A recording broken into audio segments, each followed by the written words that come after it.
오늘의 말씀은 이사야 45장 8절부터 17절까지 말씀입니다. 하늘이여 위로부터 공의를 뿌리며 구름이여 의를 부을지어다.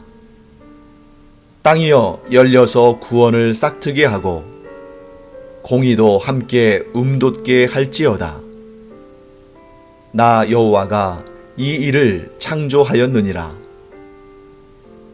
질그릇 조각 중 한 조각 같은 자가 자기를 지으신 이와 더불어 다툴진대 화 있을진저. 진흙이 토기장이에게 너는 무엇을 만드느냐? 또는 내가 만든 것이 그는 손이 없다 말할 수 있겠느냐? 아버지에게는 무엇을 낳았소 하고 묻고 어머니에게는 무엇을 낳으려고 해산의 수고를 하였소 하고 묻는 자는 화 있을진저. 이스라엘의 거룩하시니 곧 이스라엘을 지으신 여호와께서 이같이 이르시되 너희가 장래 일을 내게 물으며 또 내 아들들과 내 손으로 한 일에 관하여 내게 명령하려느냐? 내가 땅을 만들고 그 위에 사람을 창조하였으며 내가 내 손으로 하늘을 펴고 하늘의 모든 군대에게 명령하였노라. 내가 공의로 그를 일으킨지라.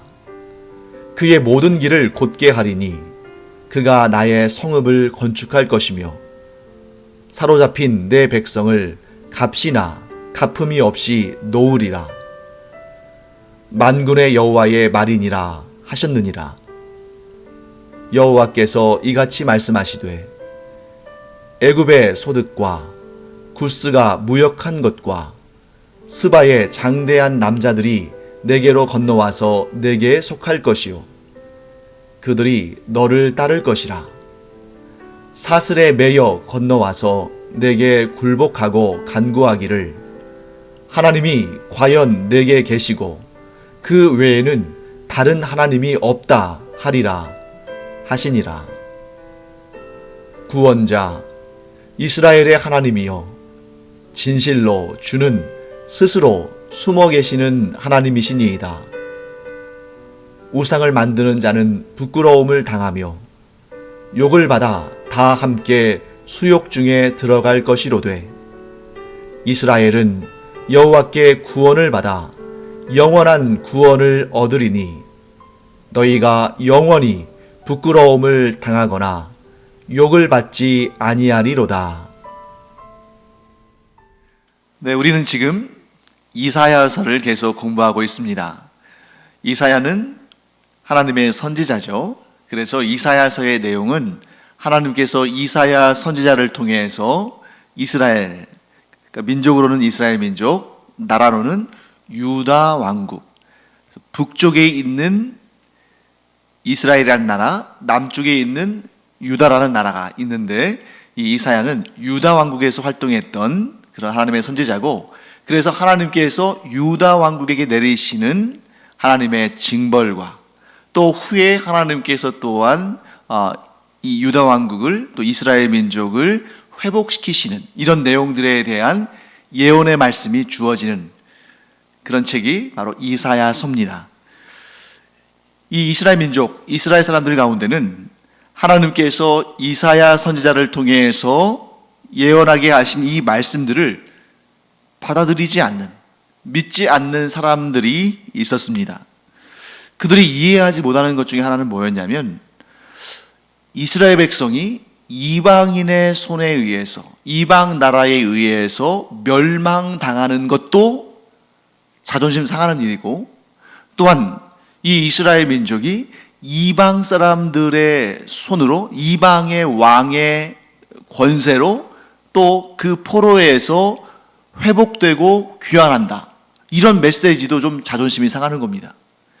우리가 잘 알다시피 오늘날까지도 그렇지만 과거에는 더 심했죠. 이스라엘 민족은 하나님의 특별하신 택하심을 받은 유일한 민족, 곧 선택받은 민족, 선민 사상이 가득 차 있었기 때문에 비록 인구나 또 영토의 면적이나 국력이나 이런 걸 따져보면 세계사에서 별로 이렇게 명함도 내밀지 못할 그런 작은 나라였지만, 그런데 이 영적인 자부심 하나는 대단했다는 거죠. 최고였습니다. 그래서 이런 나라가 우리가 하나님을 섬기고 하나님께서 우리를 택하셨는데 감히 어떤 나라가, 어떤 정복자가 이 이스라엘 민족을, 이 유다 왕국을 무너뜨릴 수 있겠는가? 또한 설령 이 유다 왕국이 무너지고 이스라엘 민족이 패배한다 할지라도 하나님께서 이 이스라엘 민족 가운데에 하나님을 경외하는, 하나님과 언약을 맺은 이 이스라엘 민족 가운데 구원자를 내셔서 영웅을 하나님께서 세우셔서 이 이스라엘 민족을 구원하시지, 어떻게 이방 족속이, 어떻게 이방인이 이 이스라엘 민족을 회복시키겠는가? 이해가 안 되는 거죠. 그런데 우리가 지금 계속 며칠 보고 있습니다만, 이사야 선지자가 하나님의 뜻을 받아서 전달하는 그 예언의 내용이 무엇입니까? 이 이스라엘 민족이 하나님께 범죄함으로 말미암아 바벨론, 또 구체적으로 말한다면 바벨론의 느부갓네살 왕에 의해서 멸망을 당하고, 그리고 시간이 지난 후에 바사, 곧 페르시아의 고레스 왕에 의해서 이스라엘이 회복되어질 것이다. 곧 포로에서 귀환하고 하나님을 섬기는 그 나라를 회복하고 성전도 재건하게 될 것이다.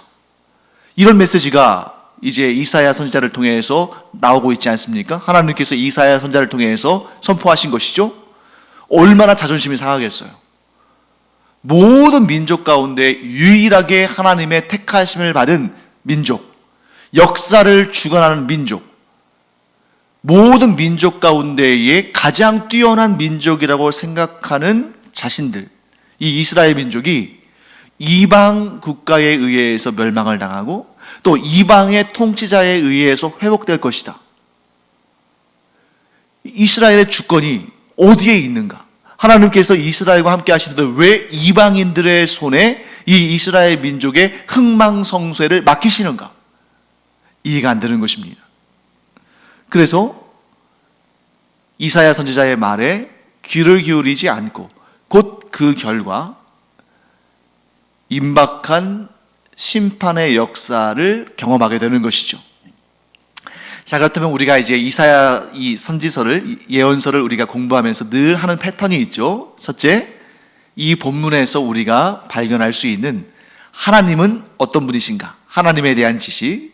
그 다음에 두 번째, 우리는 그런 어떤 존재인가? 우리에 대한 지식. 그리고 마지막 세 번째, 그렇다면 우리는 어떻게 살아야 할 것인가? 곧 우리의 삶에 대한 하나님의 요구, 하나님의 뜻하심은 무엇인가 하는 것을 우리가 또 공부해 나가겠습니다. 자, 하나님은 어떤 분이신가?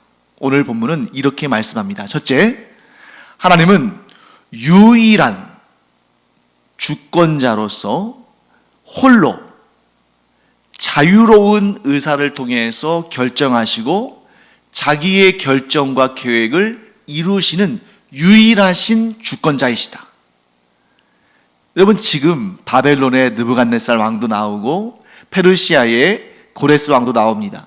세계 역사에서 가장 위대하고 가장 무서운 정복자들, 통치자들, 지도자들로 세계 역사에 기록되어 있어요. 아마 제가 세계 역사를 다 알고 있는 것은 아닙니다만 제 지식 가운데는 세계의 10대 정복자들, 세계의 10대 통치자들, 세계의 10대 전쟁 영웅들을 꼽는다면 사람마다 각자 저마다의 이렇게 판단 기준이 있겠습니다만 제 생각으로는 그 10명의 세계의 최고로 강력한 정복자들, 통치자들 가운데는 반드시 바벨론의 느부갓네살 왕과 페르시아, 바사의 고레스 왕이 포함될 겁니다. 이런 놀라운 능력을 가진 사람들, 놀라운 업적을 세운 사람들, 그러나 그들도 사람일 뿐이다. 그 위대한, 그 그 놀라운, 그 무서운 정복자들 가운데 지금까지 살아있는 자는 아무도 없으며 그들의 영화와 권세가 지금까지 남아있는 자는 아무도 없습니다. 죽으면 티클로 돌아가는 것이다. 죽으면 하나님께서 그를 지으실 때 사용하신 흙으로 돌아가는 것이다 하는 것을 우리가 알게 되죠. 그러나 하나님은 유일하신, 무한하신, 영원하신 주권자이시다. 그렇기 때문에 전적으로 자기의 의지와 자기의 생각과 자기의 계획을 따라 모든 일을 행하시고 결정하시고 이루시는 분은 오직 하나님뿐이시다. 우리가 이 사실을, 이 세계의 역사를 보면 너무너무 우리가 절실하게 알게 되지 않습니까? 그 세계의 10대 정복자들, 세계의 10대 통치자들 가운데 분명히 들어갈 인물이 또 하나 있죠. 주전 4세기에 활동했던, 세계를 호령했던 마케도니아, 좀 쉽게 말한다면 오늘날 그리스라고 할 수 있죠. 이 마케도니아의 절대군주 알렉산더 대왕, 이 그리스 말로 한다면 알렉산드로스, 영어로 한다면 알렉산더 대왕, 알렉산더 대제, 불과 20대의 나이에 그리스를 통합했고 30세 초반의 나이에, 30대 초반의 나이에 세계의 정복자가 되었던 그 알렉산더 대제, 33살쯤에 일찍 요절하죠. 그렇게 큰 권력을 가지고 전쟁하는 가운데 단 한 번의 패배도 경험하지 않은 무패의 사나이, 역사에 기록되는 최고의 정복자, 그가 33세의 젊은 나이에 세상을 뜨는데 그 원인은 너무너무 어이가 없는 일입니다. 눈에 잘 띄지도 않는 그 말라리아 모기에 물려서 말라리아 열병으로 죽었다고 전해지죠. 물론 아닐 수도 있습니다. 또 다른 견해를 가지고 있는 학자들도 있고, 또 정말 말라리아에 의해서 죽은 것이 아닐 수도 있죠. 하지만 많은 학자들이, 또 역사의 기록이 그가 말라리아에 걸려서 죽었을 것이다 하는 것이 많은 사람들의 주장이고, 또 그것이 정설로 또 받아들여지고 있죠. 세계를 호령했던 사람도 그 눈에 잘 띄지도 않는 모기 한 마리가 옮겨놓은 말라리아에 걸려서 죽는 것이, 그것이 이 인간의 연약함을 단번에 보여줍니다. 제 아무리 떵떵거리고 그 권력을 가시하고 그 재산을 자랑한다 할지라도 눈에 보이지도 않는 그 질병으로 그 곤충 한 마리에 의해서도 목숨을 잃을 수 있는 것이 바로 인간인 것입니다. 그러니 감히 인간이 하나님 앞에 이래라 저래라 할 수 있습니까? 없다는 거죠. 그런데 여기에서 아주 희한한 장면이 등장합니다. 그 희한한 장면이 뭐냐면, 인간이 얼마나 미약한가, 그런데 동시에 인간이 얼마나 교만한가, 인간이 얼마나 주제넘은 존재인가 하는 것을 이 이사야서 오늘 본문을 통해서 알 수 있습니다. 이사야 선지자를 통해서 하나님의 메시지가 전달되는데, 사람들이 아니 왜 하나님이 그러시는가, 하나님이 왜 그렇게 하시는가, 그거는 이치에 받지 않는다, 그것은 하나님이 그렇게 하실 수는 없는 일이다, 하나님은 이렇게 하셔야 되는 거 아니냐 하는, 저마다 하나님을 판단하고 저마다 하나님을 심지어 책망하고 하나님의 뜻을 돌이키려고 하는 그런, 소위 말해서 잘난 체 하는 자들이 너무 많다는 거죠. 사람은 이처럼 자기의 존재가 어떤 존재인지도 잘 알지 못하고 주제넘은 생각과 주제넘은 말을 너무나 많이 하는 존재다 하는 것을 우리가 알게 됩니다. 자기의 그 짧은 소견으로 하나님의 그 깊고도 오묘하신 그 뜻을 마음대로 판단하고, 심지어 하나님이라면 이렇게 해야 된다. 하나님이라면 당연히 이렇게 하셔야 되는 거 아니냐 하고 하나님의 뜻을 자기 마음대로 주관하려고 하고, 그런 교만한 마음을 갖고 있는 것이 인간이다. 곧 인간의 죄성은 심지어 하나님마저도 판단하고 하나님마저도 책망하고 하나님의 뜻마저도 꺾으려고 하는 이런 교만한 모습으로 나타난다 하는 것을 우리가 알게 됩니다. 그래서 그런 내용이 아주 재밌는 내용이 본문에 등장하죠. 그래서 우리 10절과 11절 말씀 보시면 이런 내용이 나옵니다. 아버지에게는 무엇을 낳았소 하고 묻고 어머니에게는 무엇을 낳으려고 해산의 수고를 하였소 하고 묻는 자는 화 있을진저. 이스라엘의 거룩하신 이 곧 이스라엘을 지으신 여호와께서 이같이 이르시되 너희가 장래 일을 내게 물으며 또 내 아들들과 내 손으로 한 일에 관하여 내게 명령하려느냐. 하나님께서 보실 때 너무 가소로우신 것입니다. 하나님께서 인간들을 보실 때, 좀 이 본문에서 본다면 그 이스라엘 백성들을 보실 때 너무 가소로운 거죠. 자, 하나님의 입장에서 보면 이스라엘 백성들이 지금 하나님의 뜻에 대해서 하나님께서 이 이사야 선지자를 통해서 말씀하게 하신 그 예언을 향해서 이러쿵 저러쿵 하는 모습을 볼 때 이 10절 말씀, 아버지에게는 무엇을 낳았소? 어머니에게는 무엇을 낳으려고 해산의 수고를 하였소? 그러니까 무엇입니까? 자식이 부모한테 나 뭐 하려고 낳았어? 무슨 영화를 보려고 나를 낳아서 이렇게 고생을 하게 만들어? 이런 식으로 묻는 아주 페르나와 같은 그런 모습을 이스라엘 백성들에게서 하나님께서 찾고 계신다, 보고 계신다 하는 것이죠. 아버지에게 나 왜 낳냐고 이렇게 항변하는 그러한 페르나와 같은 모습, 지금 이스라엘 백성들이 보여주고 있는 것입니다. 아니, 하나님께서 우리를 왜 선택하셨습니까? 우리에게 이렇게 비참한 꼴을 보게 하시려고 우리를 택하신 것입니까?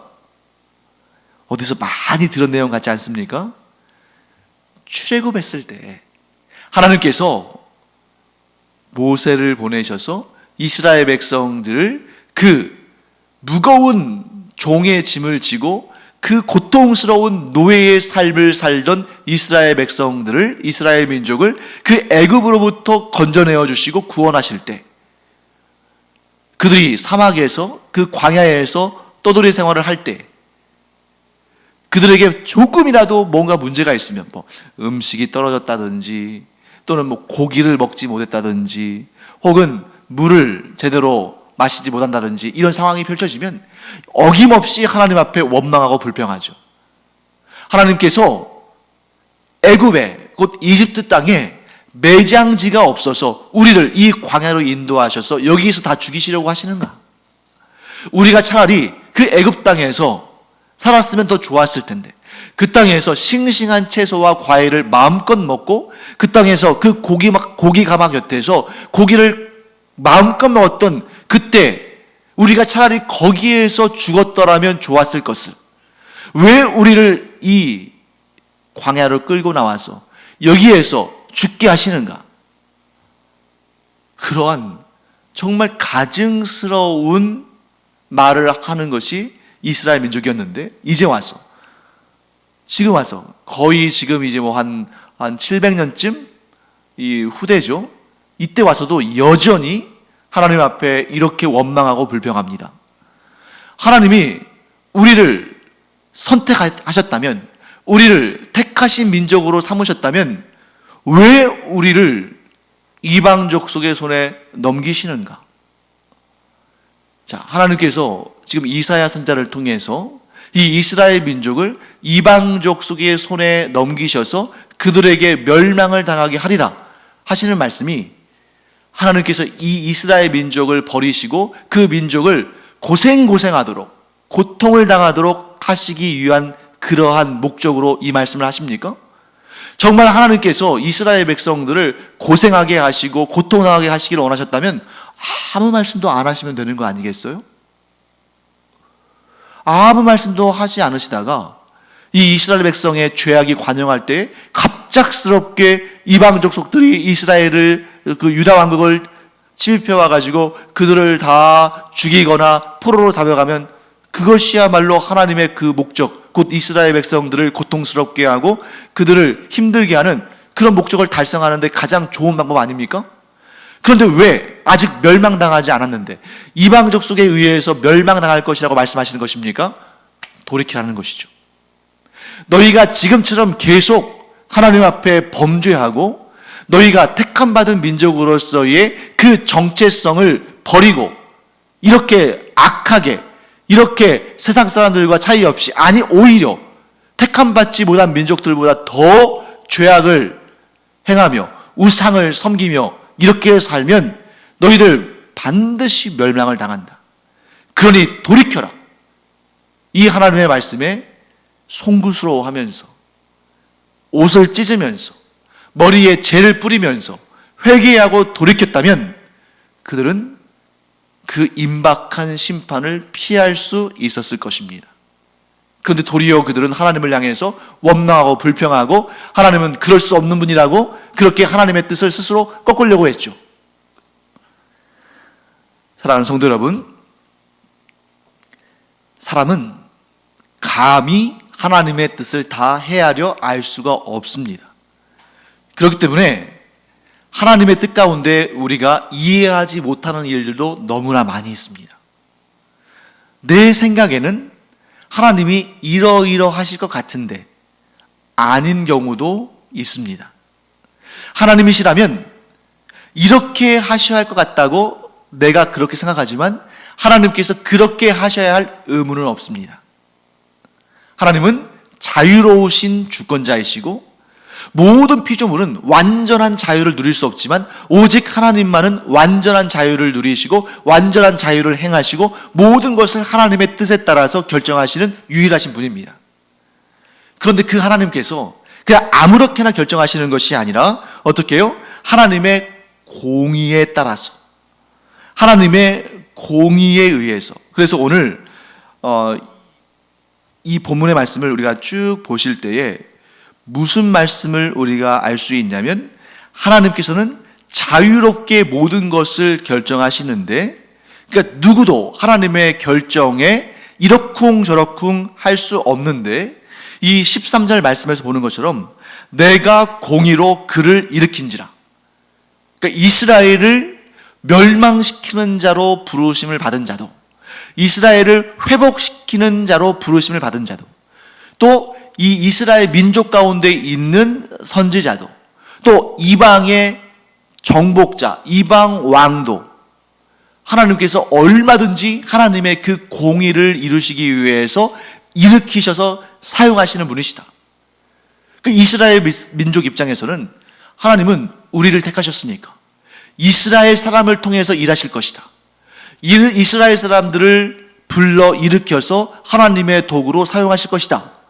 이렇게 생각하지만 그것은 하나님의 자유와 하나님의 능력을 사람이 자기 마음대로 이랬다 저랬다 참견하고 심지어 하나님의 뜻을 자기의 뜻대로 이끌어가려고 하는 그런 교만한 마음이 담겨 있는 것이죠. 하나님은 이스라엘 민족을 들어 사용하실 뿐만 아니라 얼마든지 이방 족속들, 우리와 같은 이방인들도 얼마든지 들어 사용하시는 분이시다. 그런데 이스라엘 사람들은 자기의 그 민족의 이기적인 그런 자민족 중심주의로 인해서 마치 자신들이 원하면 자신들이 원하는 대로 하나님께서 다 해주셔야 할 것처럼, 그리고 자신들이 하나님의 모든 뜻을 다 아는 것처럼, 아니 심지어는 하나님보다 자신들의 뜻이 더 우월해서 하나님께서 자신들의 뜻에, 이 이스라엘 민족들의 뜻에 맞춰 주셔야 되고 그 뜻을 따라야 되는 것처럼 이런 교만한 생각을 했다는 것이죠. 오늘 본문은 우리에게 분명히 이렇게 말씀하십니다. 하나님은 우리가 다 알 수 없는 분이시다.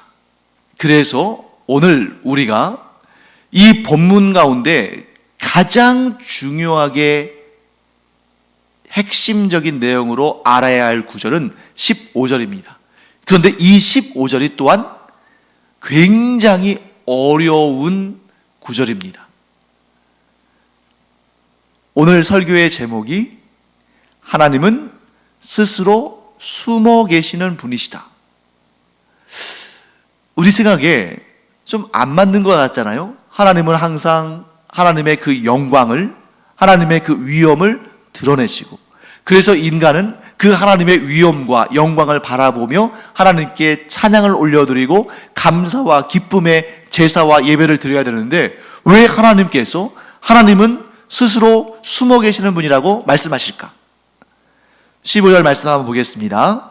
구원자 이스라엘의 하나님이여, 진실로 주는 스스로 숨어 계시는 하나님이시니이다. 누구의 고백입니까?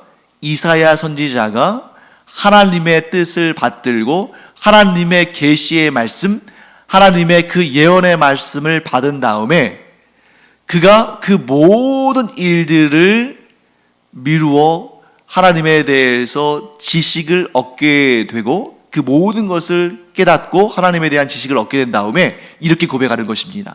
15절, 구원자 이스라엘의 하나님이여, 진실로 주는 스스로 숨어 계시는 하나님이시니이다. 참 어려운 말이잖아요. 하나님께서 스스로 숨어 계신다. 무슨 뜻일까?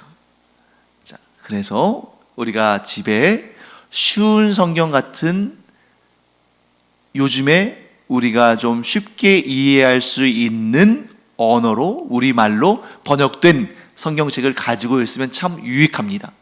이 15절 말씀, 하나님이 스스로 숨어 계신다는 것이 무슨 뜻일까? 궁금할 때, 우리가 목회자나 설교자들은 주석을 찾아보기도 하고 이런저런 또 연구한 책들 찾아볼 수도 있겠습니다만, 지금 매일 예배 드리시는 성도님들이 그렇게까지 이렇게 하지는 않으시잖아요. 쉬운 성경이나 우리말 성경이나 이런 성경들을 펼쳐보시면, 혹은 또 가능하시다면 영어 성경 중에 한 권, NIV나 또 이런 책들을 여러분들이 이용하시면, 읽어보시면 아주 많이 도움을 얻으실 수 있겠죠. 그러면 오늘 본문의 15절 말씀을 쉬운 성경은 어떻게 번역하고 있는가? 먼저 개역 개정 성경은 이렇게 말씀하시죠. 구원자 이스라엘의 하나님이여, 진실로 주는 스스로 숨어 계시는 하나님이시니이다. 쉬운 성경은 이렇게 번역합니다. 정말로 주께서는 사람들이 볼 수 없는 하나님이시며 이스라엘의 하나님이시며 구원자이십니다. 자, 하나님이 숨어 계시다는 말을 어떻게 번역했어요? 사람들이 볼 수 없는 하나님이시다. 사람들이 볼 수 없다. 그런데 단지 하나님은 영이시기 때문에 눈으로 볼 수 없다, 이 의미만 가진 것이 아니에요. 여기엔 더 깊은 뜻이 있습니다. 사람들이 하나님을 볼 수 없다. 개역개정에서는 하나님은 진실로 하나님은 스스로 숨어 계시는 분이시다. 어떤 의미가 있냐면, 하나님의 뜻은, 하나님의 계획은, 하나님의 모든 것은 인간이, 곧 사람이 다 알 수 없다. 하나님을 우리가 판단할 수 없다. 하나님을 우리가 측량할 수 없다. 우리가 하나님을 다 안다고 생각하는 것은 교만이다 하는 그런 의미가 담겨 있어요. 그래서 오늘 이 본문의 15절 말씀과 가장 잘 매치가 되는, 잘 연결이 되는 그 짝을 이루는 신약 성경에서의 말씀을 제가 찾아봤습니다. 오늘 이 본문 이사야서 45장 15절과 짝을 이루는 신약의 본문은 로마서 11장 33절부터 36절까지 말씀이에요. 제가 로마서 11장 33절부터 36절까지 말씀을 읽어드리겠습니다. 깊도다 하나님의 지혜와 지식의 풍성함이요, 그의 판단은 헤아리지 못할 것이며 그의 길은 찾지 못할 것이로다. 누가 주의 마음을 알았느냐?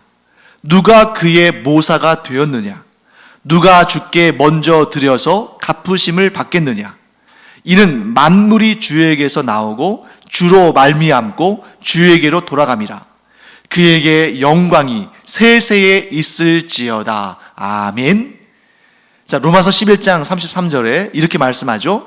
깊도다 하나님의 지혜와 지식의 풍성함이요. 그 다음에 아주 중요한 말씀이 나오죠. 그의 판단은 헤아리지 못할 것이며 그의 길은 찾지 못할 것이로다. 자, 그의 길은 뭐라고요? 찾지 못할 것이로다. 무슨 말입니까? 하나님의 길은 눈에 보이지 않는다. 하나님의 길은 숨겨져 있다. 이 말씀인 거죠.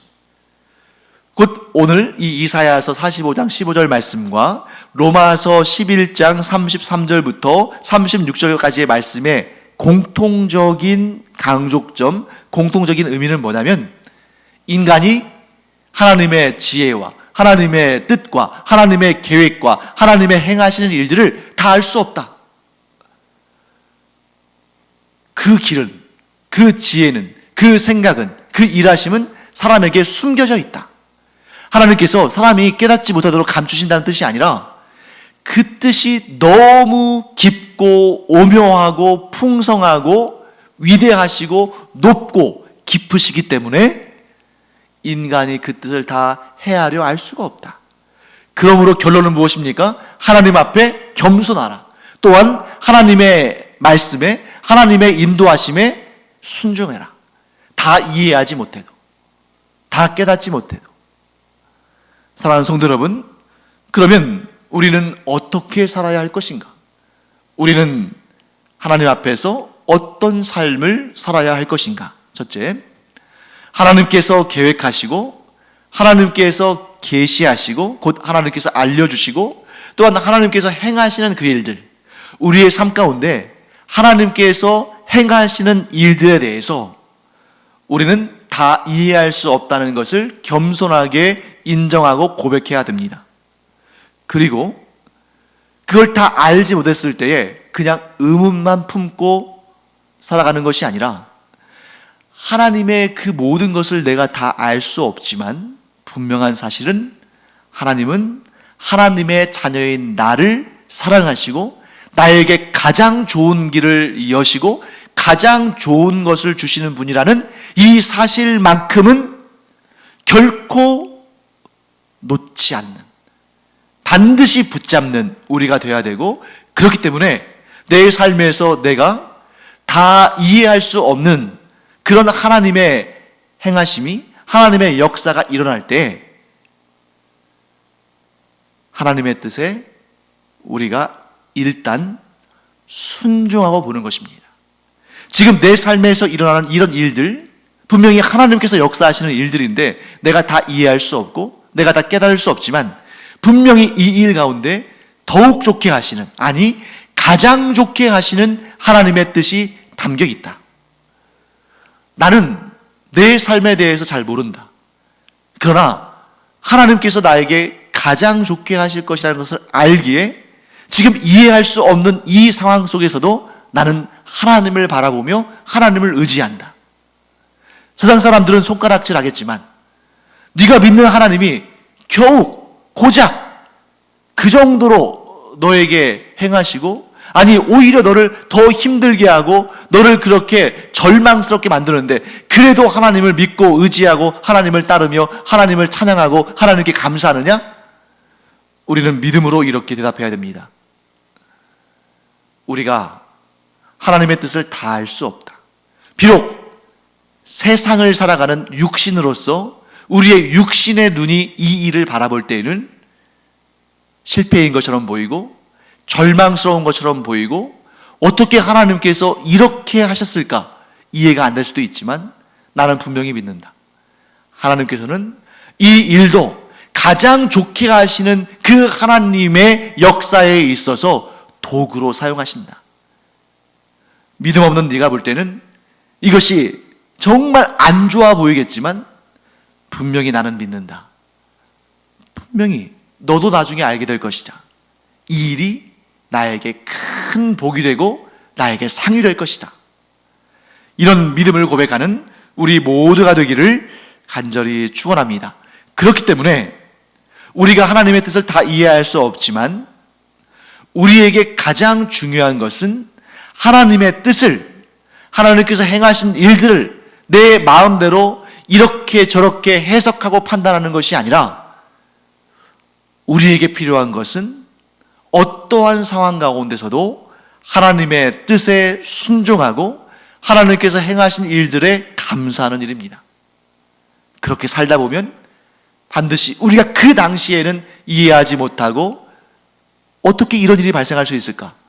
때로는 낙심할 수도 있지만, 그러나 이 진리, 곧 하나님께서는 항상 옳으시다, 하나님께서는 항상 최선을 이루신다, 이 진리를 알므로 다 이해하지 못한다 할지라도 하나님의 뜻에 순종하고 하나님을 계속 우리가 믿고 의지하며 나아가면 반드시 그 최선을 알아볼 날이 이를 것이다. 이러한 믿음의 삶을 우리의 삶 가운데 결코 포기하지 않는, 계속해 나가는 우리 곧 하나님의 자녀들이 되기를 간절히 축원합니다. 기도하겠습니다. 하나님, 저희의 삶 가운데 일어나는 모든 일들 하나님께서 역사하시고 하나님께서 주관하시는 줄 믿습니다. 그런데 어떤 때는 저희가 이해하지 못하는 일들이 너무나 많고 때로는 실망스럽고 낙심하게 되는 그런 상황들도 있는 것을 봅니다. 그러나 그런 일들마저도 하나님께서는 선한 도구로 사용하셔서 저희들의 삶에 최선을 이루어 가시는 줄 믿습니다. 이 믿음을 가짐으로 하나님을 믿고 순종하며 하나님께 여전히 소망을 두는 저희들 되게 하여 주시옵소서. 감사드리며 예수님의 이름으로 축복하며 기도합니다. 아멘.